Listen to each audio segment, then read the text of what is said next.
से जरिया साथी की सुसुबात वारिया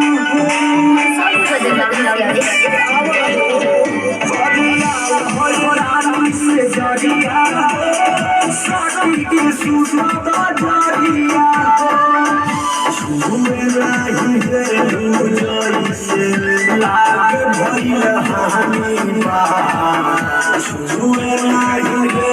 रुजाई से लाग भइल हानि बा